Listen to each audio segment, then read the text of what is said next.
Good morning बच्चों। आज की कक्षा में हम पढ़ने वाले बच्चों स्वर संधि। यहाँ पर हम स्वर संधि पढ़ेंगे। यहाँ पर देखिए मैंने स्वर संधि की परिभाषा लिखी हुई है, जो इसको हम पढ़ते हैं। परिभाषा है हमारी, किसकी परिभाषा बच्चों? स्वर संधि की परिभाषा। देखिए बच्चों, स्वर वर्ण के साथ स्वर वर्ण के मेल से जो विकार उत्पन्न होता है उसे हम स्वर संधि कहते हैं। देखिए बच्चों, यहाँ पर स्वर संधि के साथ स्वर वर्ण का मेल होने के बाद जो विकार उत्पन्न हो रहा है या जो शब्द में बदलाव आ रहा है उसे हम क्या कहेंगे? स्वर संधि। इस परिभाषा को हम एक एग्जाम्पल से समझेंगे बच्चों। देखिए यहाँ पर मैंने लिखा है जैसे करके, उदाहरण है हमारा रवि प्लस इंद्र। ठीक है, रवि में छोटी ई आ रही, कौन सी ई आ रही है बच्चों? यहाँ पर छोटी ई आ रही है और यहाँ इंद्र में भी छोटी ई आ रही है। तो आपको नियम ध्यान होना चाहिए स्वर संधि का कि ई प्लस ई बराबर क्या होता है बच्चों? बड़ी। क्या होता है?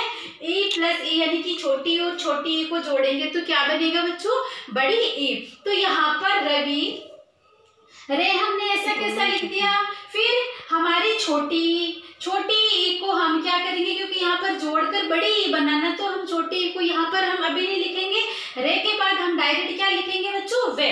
क्या देखो, रे तो हमने डायरेक्ट लिखा, इसके बाद ई को हम अभी नहीं लिखेंगे क्योंकि हमें जोड़ना है, और वे हमने यहाँ पर लिखा वे। अब हम ये छोटी ई और ये वाली ई दोनों को मिलाकर बड़ी ई बना, तो ये बड़ी ई हमने लगा दी। ठीक है बच्चों, समझ में आ गया? अब देखिए, अब क्या बच रहा अपना? ये हो गया, ये हो गया, ये हो गया। अब क्या बच रहा? खाली द्रे बच रहा है। तो इस द्रे को हम ऐसे कैसे उतार लेंगे तो हमारा नया शब्द क्या बनेगा बच्चों? रविंद्र। क्या बनेगा? रविंद्र। ठीक है, समझ में आया? आगे देखिए बच्चों, परम प्लस आत्मा। अब देखिए यहाँ पर परम में ए आ रहा है, मैं किसकी ध्वनि आ रही? ए की ध्वनि आ रही। आत्मा अपने आप में ही आ है, तो ए प्लस आ बराबर होता है बच्चों आ। ठीक है, नियम ध्यान में रखना, ए प्लस आ बराबर आ होता है। तो परम का हम क्या करेंगे? पहले तो ये परम पूरा शब्द, तो पूरा का पूरा परम शब्द हम यहाँ पर उतार लेंगे। उतार लिया। उसके बाद में हम ए और आ को जोड़ेंगे तो क्या आएगा बच्चों? आ आएगा। तो इस आ को क्या करेंगे? आ लिखेंगे नहीं, अपन क्या करेंगे? मात्रा लगाएंगे। तो आ की मात्रा कौन सी होती है बच्चों? ये ऐसे होती है, ये वाली आ की मात्रा होती है।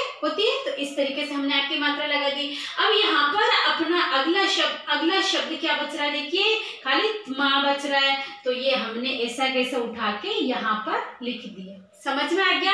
दोनों उदाहरण से आपको स्वर संधि की परिभाषा समझ में आ गई होगी। ठीक है बच्चों, अब हम इसी स्वर संधि के उपभेद पढ़ते हैं कि स्वर संधि के भेद कितने होते हैं। स्वर संधि के 5 भेद होते हैं। स्वर संधि के कितने भेद होते हैं बच्चों? 5 भेद होते हैं। इनके हम नाम पढ़ेंगे।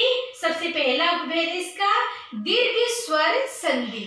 दीर्घ स्वर संधि। सेकंड है बच्चों इसका गुण स्वर संधि। अगला 3rd नंबर पर है वृद्धि स्वर संधि। 4th नंबर यण संधि और 5th नंबर पर है अयादी स्वर संधि। ये 5 उपभेद जो हैं बच्चों, इसी स्वर संधि के ही उपभेद हैं।